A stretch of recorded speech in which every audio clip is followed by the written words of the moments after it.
একসময় গ্রামের পাশে সবুজ একটি মাঠে থাকত একটি দয়ালু গরু। নাম তার গৌরী। গৌরী খুব শান্ত, কারোই কোনো ক্ষতি করত না। কয়েক মাস আগে তার একটি ছানা হয়েছে, ছোট্ট সুন্দর বাছুর। নাম মিনি।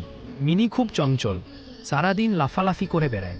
একদিন সকালে গৌরী ঘাস খাচ্ছেন আর মিনি পাশে খেলছিল। হঠাৎ মিনি দূরের একটা প্রজাপতিকে দেখে দৌড়ে দৌড়ে অনেক দূরে চলে গেল। খেলতে খেলতে সে মাঠের ধারের ঝাপের কাছে পৌঁছে গেল, যেখানে একটি ছোট গর্তের ভেতর পানি জমেছিল। মিনি সেখানে খেলতে গিয়ে পিছলে গর্তে পড়ে গেল এবং সাহায্যের জন্য ডাকতে লাগল, মা, মা। দূর থেকে শব্দ শুনে গৌরীর মন আতঙ্কে ভরে গেল। সে দ্রুত দৌড়ে ছুটে এলো। গর্তে পড়ে থাকা বাছুরটাকে দেখে তার বুক কেঁপে উঠল। তারপর গর্তের ধারে নেমে নিজের মাথা নিচু করে মিনিকে টেনে বের করে আনল। মিনি কাঁপছিল। গৌরী তার শরীর চেটে তাকে উষ্ণতা দিল, যেন বলছে, ভয় পেও না মা, আমি আছি। কিছুক্ষণ পর মিনি শান্ত হলো।